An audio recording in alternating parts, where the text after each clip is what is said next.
Good morning. It's Friday, the 5th of July, and this is Govindraj Ethiraj broadcasting and streaming from and headquartered in Mumbai, India's financial capital. So here's the take.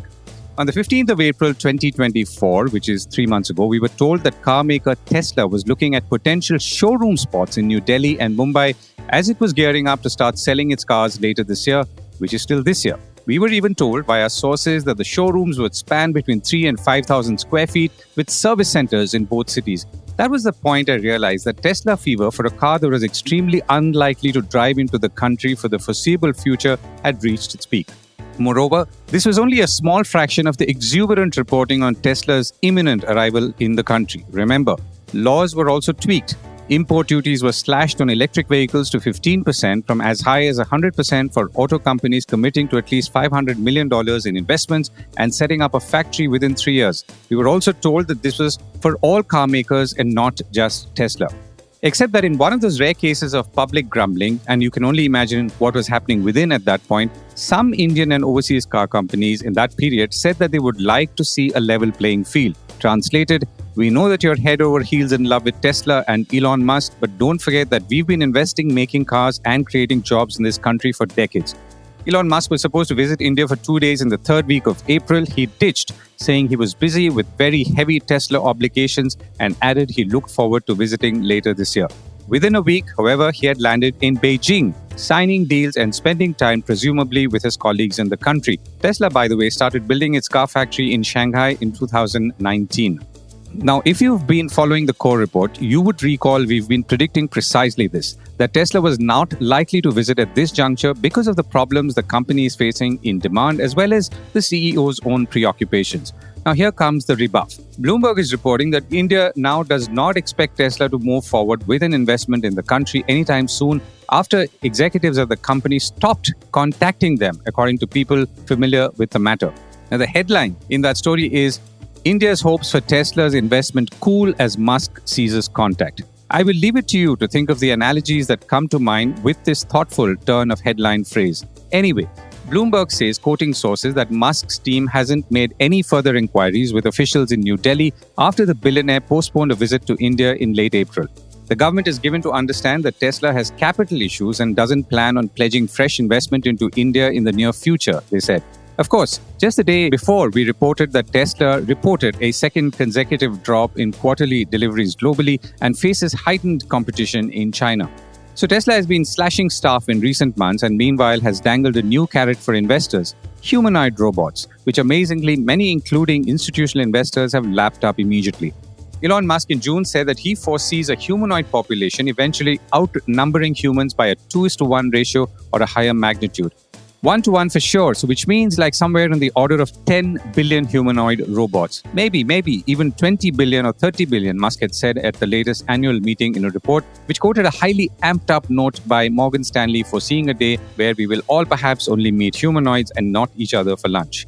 Back home and to the present, Tesla is an investment that was and is still desirable. Auto industry experts have spoken to have said that Tesla is surely a badge to sport. Now, but bear in mind that this was a rupees 20 lakh car at the very minimum, so not the small car costing much less that was supposed to hit the roads, at least not immediately, and thus shake up the whole Indian EV space or electric vehicle space. More spin doctrine. Foreign direct investment that brings in cutting-edge technology is critical and welcome in India, even if it is in the hands of whimsical, to put it mildly, tech entrepreneurs like Elon Musk. But Tesla in 2024 is not the same as Tesla in 2018 or so. Other car makers have in many ways caught up and have much stronger and reliable distribution and service presence in India, whether it is Hyundai and Kia or Tata's, the largest in four-wheeler, electric, and Mahindra. To give local manufacturers, who are of course both foreign and domestic, a feeling that they were being brushed aside to welcome a tech titan was a little unfair perhaps and unnecessary.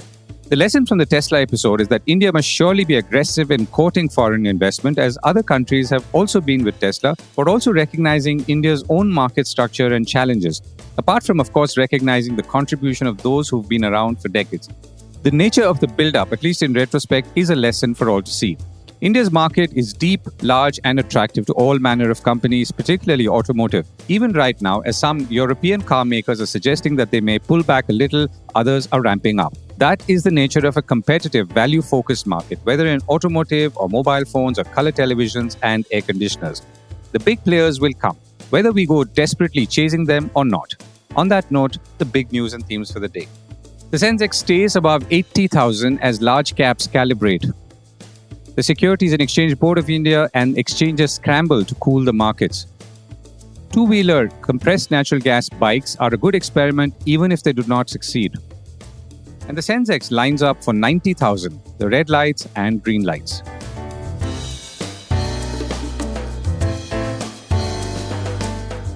This is a core report with Govindraj Ethiraj.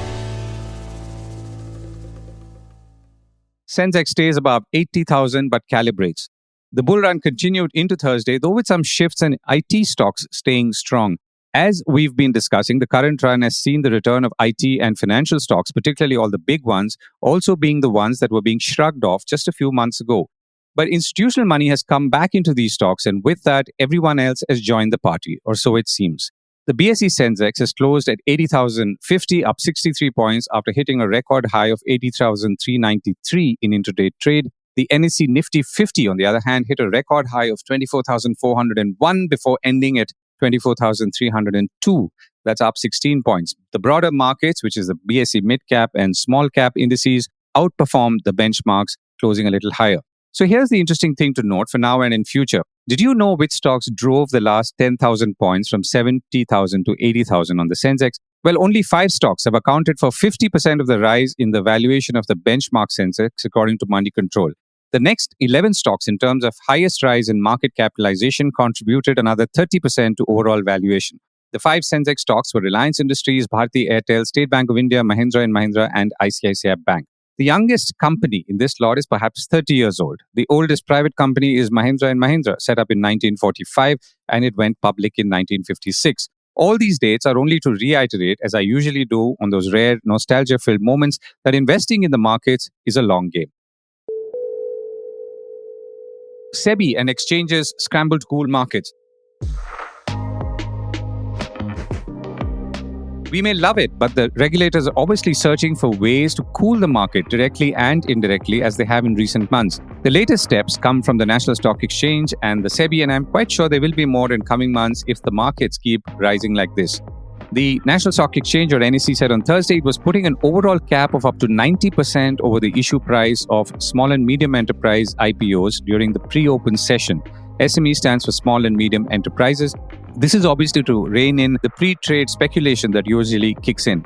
The move, NSE says, aims to standardize the opening price discovery across exchanges during the special pre-open session for IPOs on the SME platform, according to Business Standard. That price control of 90% shall be applicable only to the SME segment and not for main board IPOs and relisted securities and public debt, NSE said in a circular issued yesterday, saying that this was coming into force with immediate effect.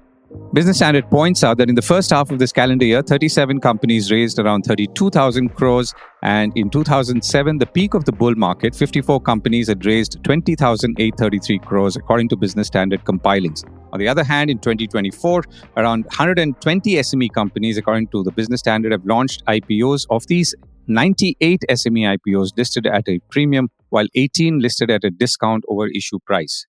Elsewhere, the SEBI has said that stockbrokers will soon need to put in place specific measures to prevent and detect fraud or market abuse, and it said that they should have systems for surveillance of trading activities and internal controls, escalation and reporting mechanisms, and a whistleblower policy. Qualified stock brokerages, QSBs, typically the large and very active ones, will need to implement this from August 1st, 2024. Other brokerages will roll this out between January 2025 and April 1, 2026, SEBI has said.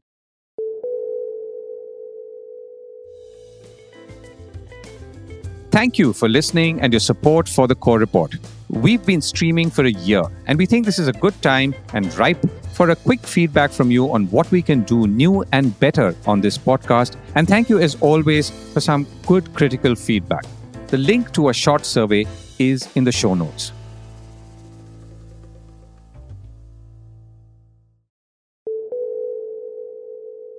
Unemployment is rising. The stock markets are soaring, and so is unemployment, which is rising, which rose to an 8-month high of about 9.2% in June, up from 7% in the previous month, according to the Center for Monitoring Indian Economy and reported by Business Standard. That figure was 8.5% in June 2023. The numbers are based on the Consumer Pyramids Household Survey that CMI conducts periodically. The unemployment rate measures the number of people who are unemployed and actively looking for a job among those in the labor force. Interestingly and perhaps worryingly, the female unemployment rate was higher than the national average at 18.5% in June 2024 compared to 15.1% in the same month last year. The male unemployment rate stood at 7.8% compared to 7.7%.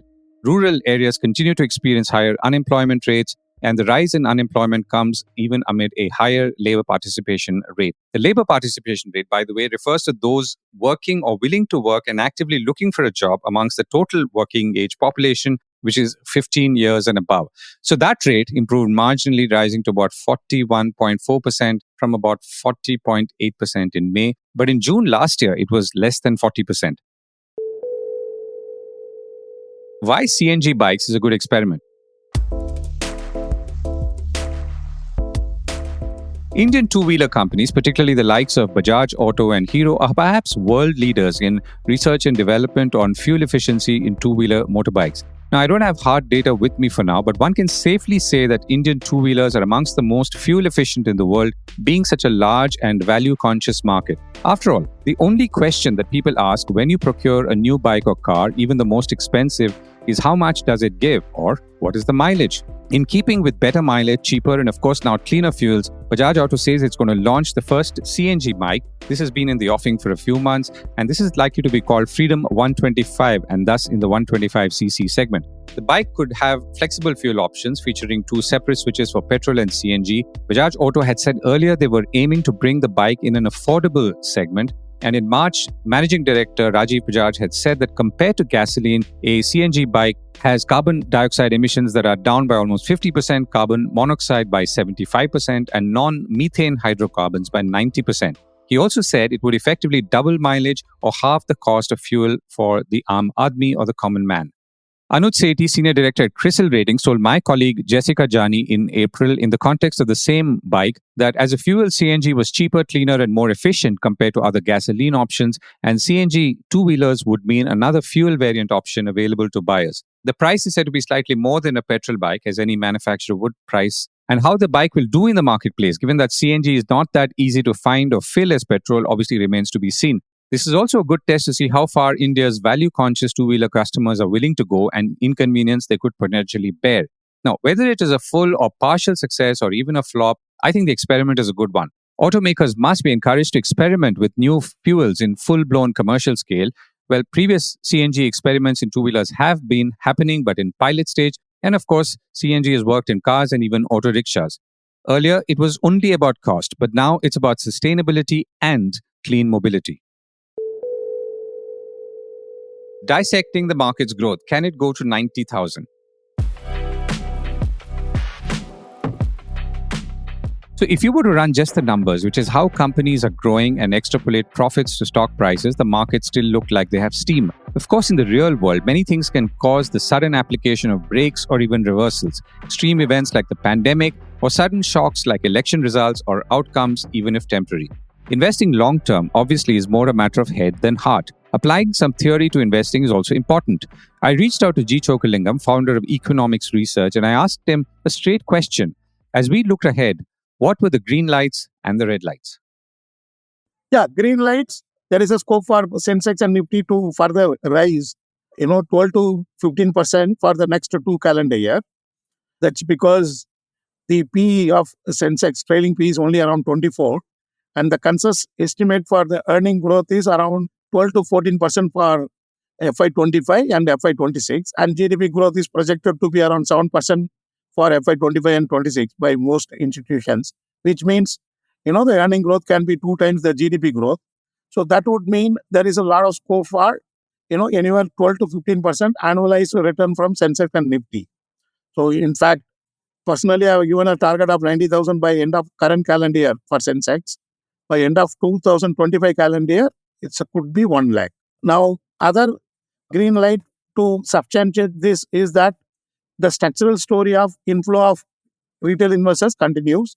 Even now, new investors are coming to the market at the rate of 8 to 10 lakh per week. So, therefore, there is a scope. And this can be supported by sectors like telecom and banking. Telecom, the recent tariff revision, and banking, again, once again, the credit growth is expected to be double digit at 14%. So, if monsoon turns out to be good, even the FMG sector can give the push for broader indices. On negative side, in my view, two things are most important to monitor. One is a monsoon. 2023 monsoon, southwest monsoon was a failure. There was a 6% rainfall deficit. And that was followed by poor water storage in the major reservoirs. Then that was followed by heat wave, which again pulled down the water storage in major reservoir to 10-year low. And fourth one, consequent to all this development, the food grain output for the crop year ending June 24 is first time expected to dip in the last 4 years. So previous 3 years, we have seen the record level of production. So all this would mean the rural demand would be subdued. That fear comes because as of yesterday, the rainfall deficit in the current monsoon also about 10%. But in terms of subdivision, 50% of the subdivisions are lacking adequate rainfall. So this is one measure. And second, if there is any political instability, this is not my wish, not my forecast, but by any chance, if there is any disturbance to political stability, then even the broader indices cannot escape. There can be a major fall. Got it. So my other question is just to go back to the basics. When you say that the Sensex is still priced or the Nifty is priced competitively on trailing earnings as well as forward earnings, can you explain that using an example to someone who doesn't understand what is earnings and how that relates to share price? Sensex have got 30 stocks, and all 30 stocks, they have a profit per share each stock. So summation gives you the profit per share for the whole Sensex, 30 stocks. So say if it is 30,000 is the combined EPS of all 30 stocks. They're all adjusted for market cap and weightage. So just for a layman, you sum up the EPS of all 30 companies, weight them by market cap. So say you arrive at 3,000 rupees, and if Sensex is 80,000, then 80,000 is trading at around 26.6, just to give an example. Now, if this EPS grows by 15%, so that would mean the combined EPS would grow from 3,000 to 3,450. So that 3,450 you multiply by same 26.6. So there is a scope for the Sensex to rise to 91,000. So to repeat again in a simple way, the Sensex EPS or Nifty EPS is the sum of earning per share of all the companies weighted by their market cap. And then the Sensex divided by this EPS gives you Sensex PE. That is a trailing PE. Now, in the next 1 year, if this 3,000 rupee profit per share grows by 15%, then you keep the same PE and multiply by the projected earning, then you get a forecast for Sensex of around 91,000. So that is the rationale to say that earnings or the profits of all the companies which are part of Sensex or Nifty are likely to grow anywhere 12 to 15%. That would drive the market up, 90,000 Sensex by end of the current year and 1 lakh points Sensex by end of next 2025. Okay, so two questions here. So one is, of course, the assumption that companies will continue to grow in profitability, which allows us to derive higher numbers per share or earnings per share in those companies. Second is that the funds to support the share prices will keep flowing in. And the third sort of question is, as you go higher, the air becomes thinner and gravity also takes over. So isn't it somewhat logical that that equation of, let's say, both profits going up and money coming in to support those prices at these high levels will keep going on? Yeah, you are absolutely right. As money comes in, earning growth comes in, that it will keep going on. But the risk factor is there. Basically, market is driven not only by earnings, it is also by perception. Ultimately, if you are saying 90,000 Sensex, we are assuming, say 24 PE on say somewhere around 4,000 rupee EPS. Now, the projection of further rise in the market is based on both. One is a fundamental factor, that is a profit per share. The other one is a perception driven, which is nothing but P ratio. So the multiplication gives you projected individual stock price or projected Sensex or Nifty. This is the way it is done. But historically, what happens? For some reason, the perception get punctured because of COVID. It happened in 2016 because of global deflationary condition. It happened in 2008 because of Lehman crisis. So that risk is there. So that puncturing of the perception or contraction of the PE can happen because of some exogenous factors. That could be domestic or that could be global. So by any chance, global war gets intensified or war starts in place like Taiwan or North Korea, then things can become bad. Or domestically, if monsoon becomes a big failure, that can affect the PE. It can also affect the earnings because, it will delay the rate cut, which in turn will affect the profitability of many companies.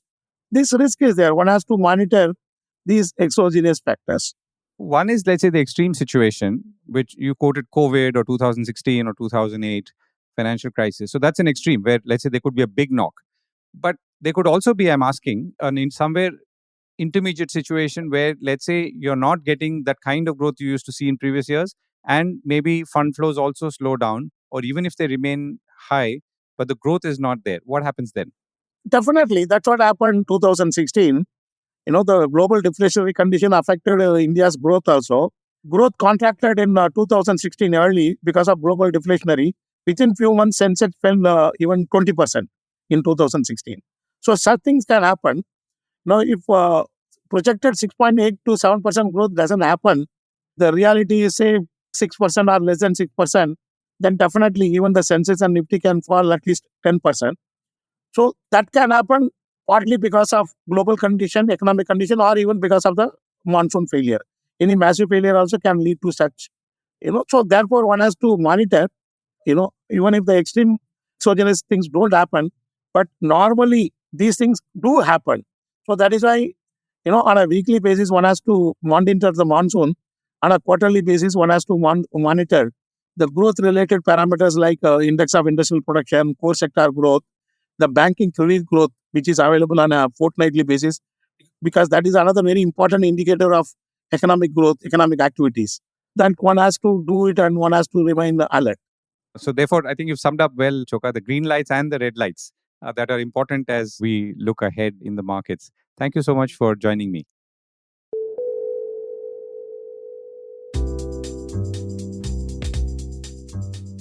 Before we go, here's some feedback that we've been getting, and we do get lots of it nowadays, so I'm obviously happy to play it back. Nagraj says that he would like to see more interviews with practitioners from people across India. Nagraj, do tell us in which specific areas that you'd like to see more of this, and we're obviously happy to find them. Shreyans said he has a suggestion for an interview topic. What are the current bottlenecks preventing Indian pharma and biotech from doing drug development and innovation? For example, regulatory, such as price controls.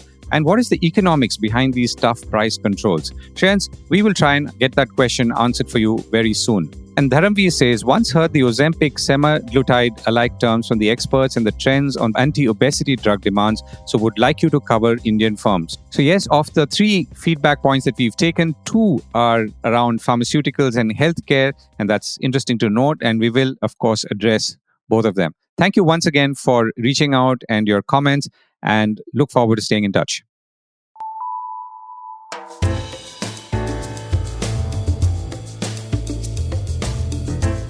That was the Core Report with me, Govindraj Ethiraj.